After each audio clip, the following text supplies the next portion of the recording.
আমরা সবাই ছিলাম জাতীয়তাবাদের বিশ্বাসী, শহীদ জিয়ার অনুসারী। এখন তাদের আচরণে মনে হচ্ছে এরা ভারতের অনুসারী। কোন আকলে এই ঋণ খেলাপিদের নির্বাচিত করলাম? এই সরকার বিতর্কিত, এই নির্বাচন কমিশন বিতর্কিত।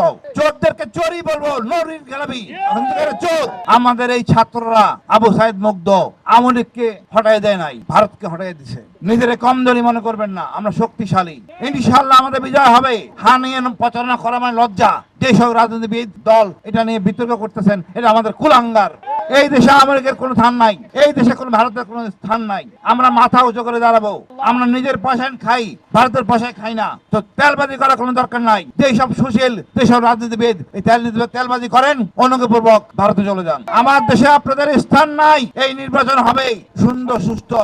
আমরা চাই হাদির বাংলাদেশ, আমরা চাই ইনসাফের বাংলাদেশ, আমরা চাই ধনী গরিব মিশে আমরা থাকবো একসাথে, এমন একটা বাংলাদেশ। এখানে ভেদাভেদের কিছু নাই, মারামারি কিছু নাই। আমরা ইতিমধ্যে দেখেছি শেরপুরে একজন আমাদের জামাতের ভাই মারা গেছেন। এটা আমাদের কাম্য না। কোন দল কোন ব্যক্তি আমার বড় কথা না।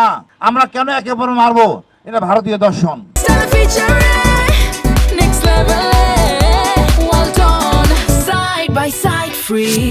আমরা কোন আকলে এই ঋণ খেলাপিদের নির্বাচিত করলাম? এই সরকার বিতর্কিত, এই নির্বাচন কমিশন বিতর্কিত। চোরদেরকে চোরই বলবো, নো ঋণ খেলাপি, চোর। আমাদের টাকা চুরি করছে, আরো টাকা চুরি করার জন্য তারা আমরা নির্বাচিত করবো, এই স্বপ্ন তাদের না দেখাই ভালো। আমরা সবাই ছিলাম জাতীয়তাবাদের বিশ্বাসী, শহীদ জিয়ার অনুসারী। এখন তাদের আচরণে মনে হচ্ছে এরা ভারতের অনুসারী। এখন সময় হয়েছে ঘুরে দাঁড়াবার। আমরা আমাদের জনগণকে ভোট দেবো, যে আমাদের পাশে থাকবে, সৎ ব্যক্তি। আমরা চোরদেরকে ভোট দিব না। অল্প খাবো, কম খাবো, নিজের পয়সায় খাবো, অন্যের দানের পয়সায় চলবো না। এটা আমাদের দেশ, সবাইকে নিয়ে খাবো। ইনশাআল্লাহ আমরা শক্তিশালী জাতি, কাঙ্ক্ষিত লক্ষ্যে পৌঁছতে পারবো। আমি অশেষ ধন্যবাদ জানাই আপনাদেরকে, এই ফাইমকে এবং আমাদের এই তরুণ প্রজন্মকে। এরা আমাদের দিক নির্দেশনা দিয়েছে, নতুন স্বাধীনতা দিয়েছে। আমি ছিলাম 2 বার গুম, আমরা আবার গুম হতে চাই না। আমরা আর পুলিশের হাতে মার খেতে চাই না। পুলিশ হবে আমার বন্ধু, সেবক। আমরা এক জাতি, 2 জাতি না। আমাদের মধ্যে কোনো বৈষম্য থাকবে না। আমাদের মধ্যে কেউ ভুল করে আমরাই তাকে শুধরিয়ে নেব। এখানে কোনো জঙ্গি কাজ চলবে না।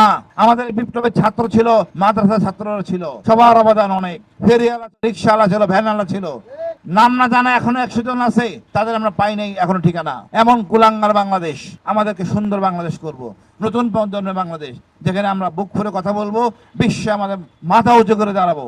আমরা ব্রিটিশকে পরাজিত করেছি, পাকিস্তানকে পরাজিত করেছি, কিন্তু এই ব্রিটিশের কাজটা আমাদের রাজনীতিবিদরা করতেছেন। টাকা নিয়ে বিদেশে বাড়িঘর বানাচ্ছেন। এই কুলাঙ্গারদের আমরা দেখতে চাই না। পরিষ্কার একটা কথা, আমরা নিজেদের কাজ নিজেরাই করতে পারি। আমাদের সমস্যা আমাদের রাজনীতিবিদ।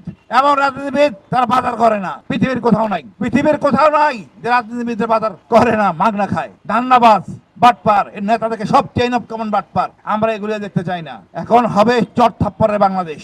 সোজা কথা, কথা শুনবেন না, চট থাপ্পর। আমাদের কেমনে সোজা করতে আমরা জানি। আমরা হাদির বাংলাদেশ গর্ব, হাদিকে নিয়ে গর্ব করি। আমরা হাদি হব। সম্মানিত আমাদের বিদ্রোহী কবি নজরুল পাশে তার কবর, উনি সম্মানিত হয়েছেন, তার চেতনা ধারণ করব।